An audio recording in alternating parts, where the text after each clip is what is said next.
Hello students, कैसे हैं आप सब। आशा करती हूँ कि आप सब अच्छे होंगे। देखिए बेटा, हम लेसन 11 श्वसन का अध्ययन कर रहे थे। आज का जो हमारा टॉपिक है वो है क्रेब्स चक्र, सिट्रिक अम्ल चक्र या try carboxylic acid cycle. Krebs चक्र से पहले हमने ग्लाइकोलिसिस चक्र पढ़ा था और हमने ग्लाइकोलिसिस चक्र में कहा था कि एक ग्लूकोज अणु के विखंडन के फलस्वरूप दो पायरुविक अम्ल के का क्या होता है, निर्माण होता है।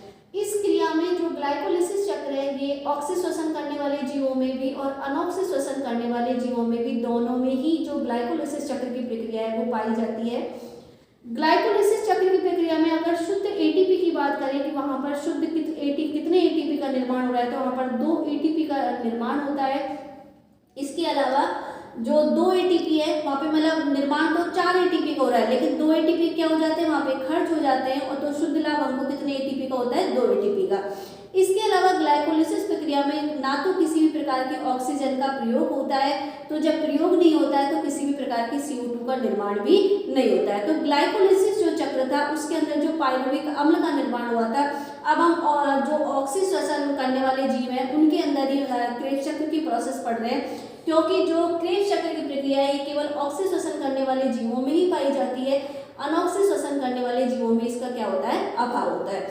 तो यहाँ पर देखिए कि जो पायरुविक अम्ल ग्लाइकोलिसिस चक्र में जो पायरुविक अम्ल का निर्माण हुआ था वो कहाँ पर प्रवेश करता है, माइटोकॉन्ड्रिया में प्रवेश करता है। और जैसे ही माइटोकॉन्ड्रिया में प्रवेश करता है श्वसन का दूसरा चरण अर्थात क्रेब्स चक्र क्या हो जाता है, प्रारंभ हो जाता है।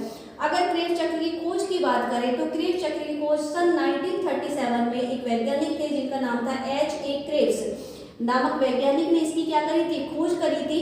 और इनकी खोज करने के कारण ही इस कार्य के लिए इन्हें 1953 में इन्हें नोबेल पुरस्कार से सम्मानित भी किया गया था।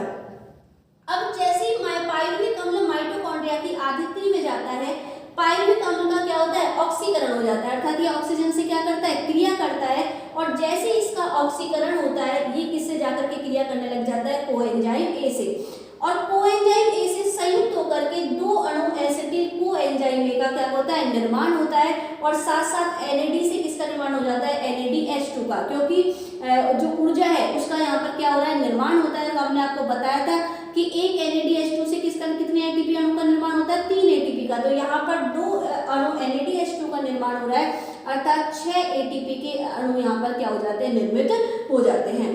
तथा पायरुविक अम्ल का जो एक कार्बन परमाणु था वो CO2 के रूप में यहाँ से क्या हो जाएगा, बाहर ऑक्सीकृत हो जाएगा।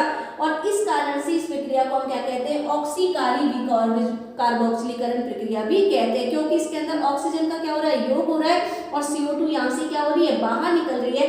तो इस कारण से इस प्रक्रिया को हम क्या कहते हैं, ऑक्सीकारी कार्बोक्सिलीकरण भी कहते हैं। अब जो एसिटिल कोएंजाइम ए का जो निर्माण हुआ था, तो ये जो एसिटिल कोएंजाइम है ये ग्लाइकोलिसिस चक्र और क्रेब्स चक्र दोनों को क्या कर रही है, जोड़ने का क्या करती है, काम करती है।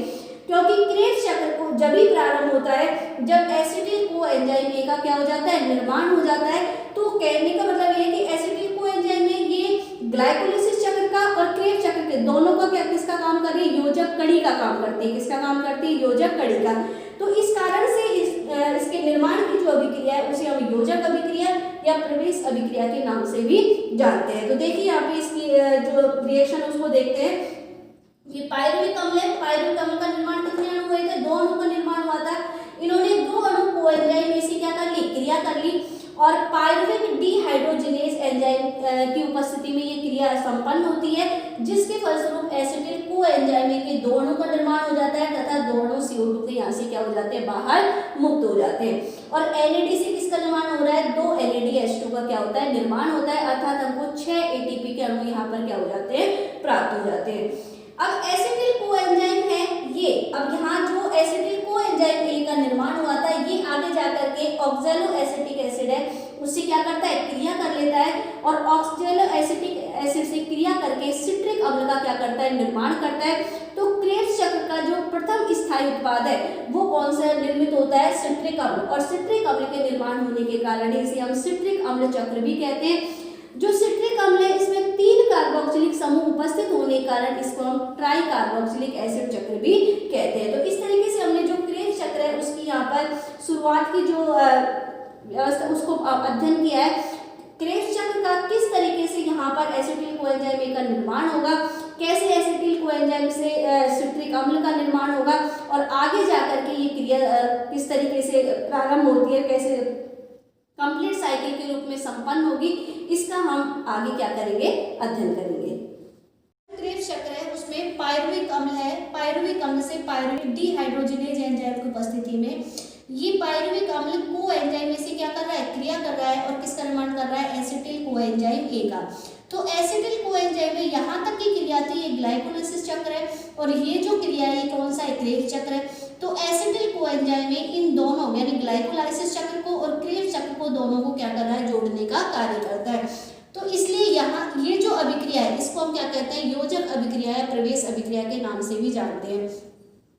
तो यहाँ पे जब पायरुविक अम्ल से जब एसिटिल कोएंजाइम का निर्माण हो रहा था तो उस टाइम NAD से किसका निर्माण हो रहा है, NADH2 का।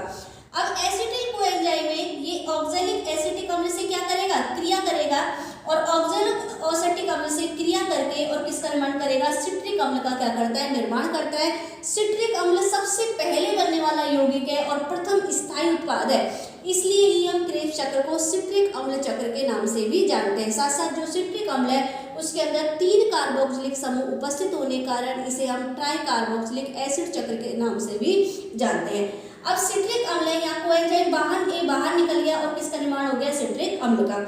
सिट्रिक अम्ल ये 6 कार्बन युक्त यौगिक है, तो सिट्रिक अम्ल एकोनिटेज एंजाइम की उपस्थिति में किसका निर्माण कर लेगा, सिस एकोनिटिक अम्ल का। सिस एकोनिटिक अम्ल एकोनिटेज एंजाइम की उपस्थिति में पुनः किसका निर्माण करेगा, आइसोसिट्रिक अम्ल का। यहाँ जल का अणु बाहर निकल रहा था, यहाँ जल का अणु का क्या हो रहा है, योग हो रहा है। सिस एकोनिटिक अम्ल एकोनिटेज एंजाइम की उपस्थिति में किसका निर्माण कर रहा है, आइसोसिट्रिक अम्ल का। यहाँ जितने भी अणु बन रहे हैं सारे कैसे बन रहे हैं, 6 कार्बन युक्त यौगिक का निर्माण हो रहा है। आइसोसिट्रिक अम्ल ये आइसोसिट्रिक डिहाइड्रोजिनेज की उपस्थिति में निर्माण करता है ऑक्सैलोसक्सेनिक अम्ल का। अब देखिए यहाँ एक तो NAD से NADH2 का निर्माण यहाँ हो रहा था और इसी तरीके से यहाँ पर भी NAD से किसका निर्माण हो रहा है, NADH2 का। ऑक्सैलोसक्सेनिक अम्ल ये डी कार्बोक्सिलेज की उपस्थिति में किसका निर्माण करेगा, अल्फा कीटोग्लूटेरिक अम्ल का। यहाँ देखिए जितने भी अणु हैं ये सारे 6 कार्बन युक्त यौगिक है, इधर जितने भी ये 4 कार्बन युक्त यौगिक है, केवल एक अल्फा कीटोग्लूटेरिक अम्ल ही ऐसा है जो कि 5 कार्बन वाला यौगिक है। तो क्वेश्चन आता है क्रेब्स चक्र में ऐसा कौन सा पदार्थ का निर्माण होता है जो कि 5 कार्बन वाला है, तो कौन सा तत्व बन रहा है यहाँ पे, अल्फा कीटोग्लूटेरिक अम्ल।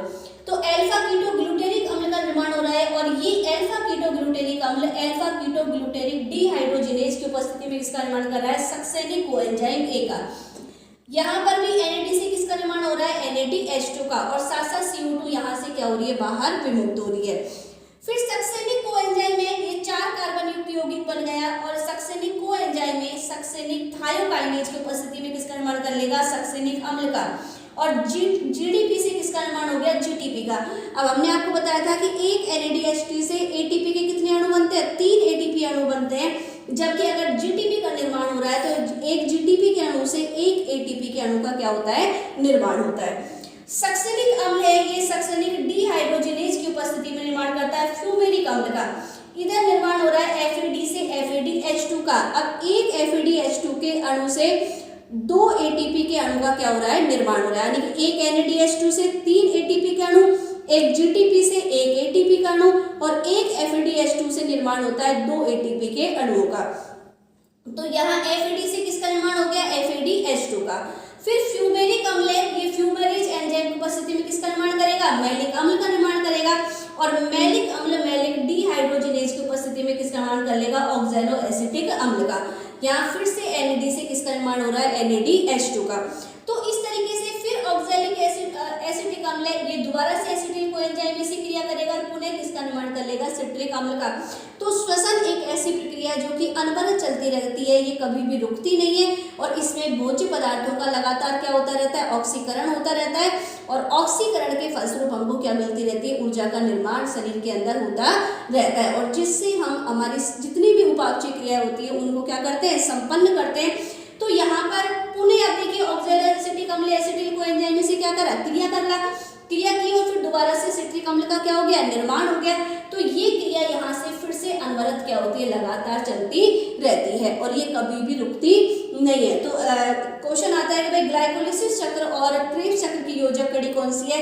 तो ग्लाइकोलिसिस और क्रेब्स चक्र की योजक कड़ी कौन सी है? Acetyl coenzyme A. क्रेब्स चक्र है वो कहाँ पर संपन्न होता है? तो कहाँ होता है? माइटोकॉन्ड्रिया में। अगर ग्लाइकोलाइसिस की बात करें तो वो कहाँ संपन्न होता है? कोशिका द्रव्य में। इसके बाद में कि क्रेब्स चक्र में 5 कार्बन युक्त यौगिक निर्माण कौन सा होता है? तो किसका निर्माण हो रहा है? अल्फा कीटोग्लूटेरिक अम्ल का। प्रथम स्थायी उत्पाद कौन सा बनता है? तो प्रथम स्थायी उत्पाद कौन सा बनता है? सिट्रिक अम्ल बनता है। तो इस तरीके से हमने यहाँ पर जो क्रेब्स चक्र का उसका कंप्लीट अध्ययन किया है। नेक्स्ट हम इसकी जो समरी है उसका अध्ययन नेक्स्ट वीडियो के अंदर करेंगे। तो आपको ये वीडियो अगर थोड़ा सा भी समझ में आया तो आप इसे लाइक करिए, सब्सक्राइब करिए और शेयर करिए।